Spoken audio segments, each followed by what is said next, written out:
Welcome to the Explainer, everyone. Okay, today we are diving headfirst into the ultimate football fantasy. We're talking about a debate that fans have literally argued over for more than a decade. Seriously, ask yourself, what if the two greatest rivals in the history of the sport actually wore the same shirt? For years, they pushed each other to just extraordinary heights from opposite sides of the El Clasico divide. But what if that impossible dream became a reality? Let's ground this fantasy in some undeniable data for a second. 1,700. Between them, they've scored over 1,700 combined career goals and scooped up 13 Ballon d'Ors. We are talking about two guys who completely monopolized the title of best in the world for over 15 years. The sheer output is just staggering. But what's truly wild here is that this isn't just some playground debate. Which brings us to Section 1, History's Greatest Near Misses. Because the football landscape was almost completely rewritten, multiple times actually. So back in 2003, Arsene Wenger's Arsenal famously attempted to sign both players super early in their careers. Wenger actually had Ronaldo very close to joining, and his big idea was to pair a young Messi with Cesc Fabregas and Gerard Piqué to create this unbelievable generational trio. Then jump to 2009, Real Madrid dreamt of pairing them up. And even in 2015, a multinational marketing company approached UEFA with an all-star game proposal that would have actually seen them play together on a team south. But wait, let's rewind and look closer at that crucial year, 2003. Did you know Barcelona actually rejected the chance to sign Cristiano Ronaldo for just £15 million? Looking back, that feels like absolute pocket change, right? But former club president Joan Laporta revealed that Ronaldo was offered to them by his agents, and Barca had already invested pretty heavily in Ronaldinho and Rafael Marquez. They basically felt they were covered out wide, so they passed. And because of that single choice, the chance for Ronaldo to develop right alongside a young Lionel Messi just vanished.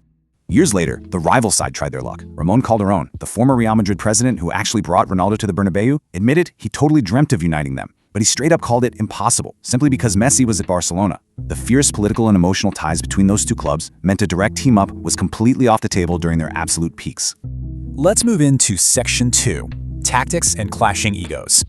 So, okay, if the boardrooms couldn't make it happen, let's imagine the pitch. The absolutely crucial point here is the vivid dichotomy between these two legends. On the left, you've got Messi, the maestro. He's famous for dropping deep, orchestrating play, and acting as this playmaking false nine who just dictates the entire tempo of the game.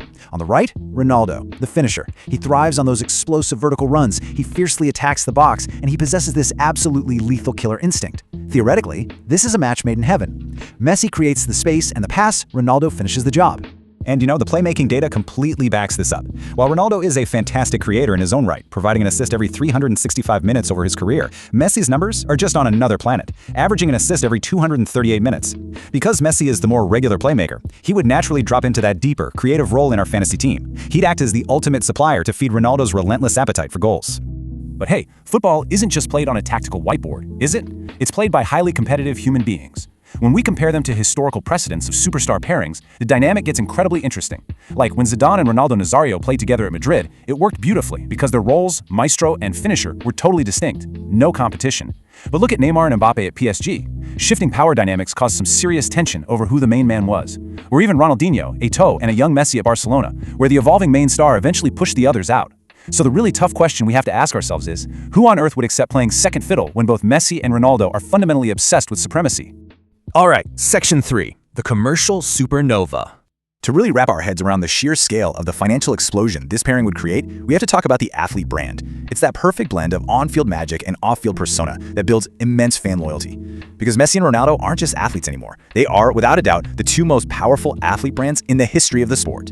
Researchers literally refer to Cristiano Ronaldo as a human billboard. He raked in an astounding $29 million from endorsements alone in just one single year. Imagine combining that aggressive endorsement power with Messi's deeply beloved global brand. It wouldn't just be a popular team. It would create an absolute commercial supernova, generating the kind of revenue that would literally change global sports marketing forever. So what exactly triggers a brand supernova like this? Well, the mass media and social media amplification of these two guys together would be completely unprecedented. Adding global word of mouth, their carefully crafted impression management, and the fact that every single match they played would turn into a massive media spectacle, their combined team's shirt sales and global broadcast value, it would skyrocket way beyond anything we've ever witnessed. Moving to Section 4, Shared Pitch, Shared Spotlight. Now, while we never actually got to see them together, a very, very exclusive club of players kind of lived this reality. Only a fortunate few, guys like Gerard Piqué, Sergio Ramos, and Angel Di Maria, have successfully shared a dressing room with both of these titans at the club level. And honestly, this proves that while their individual worlds are absolutely massive, they have successfully collided through mutual teammates who had to learn to navigate the immense gravity of both legends on a daily basis. And okay, if you need some sort of empirical proof of what happens when they actually do team up, well, we kind of have to turn to the virtual world, since real life never gave us the chance. FIFA career mode simulations consistently reveal that this duo is the ultimate cheat code. Seriously, on a pure data level, combining their output guarantees unprecedented and totally unstoppable team success, effortlessly securing Champions League trophies and domestic trebles year after year. The numbers simply overwhelm any opponent. Which brings us to the conclusion of our explainer today, and I really want to leave you with this provocative final thought. Could the greatest duo in history actually share the spotlight? Or would their combined brilliance and, let's be real, clashing egos, ultimately burn the team down from the inside?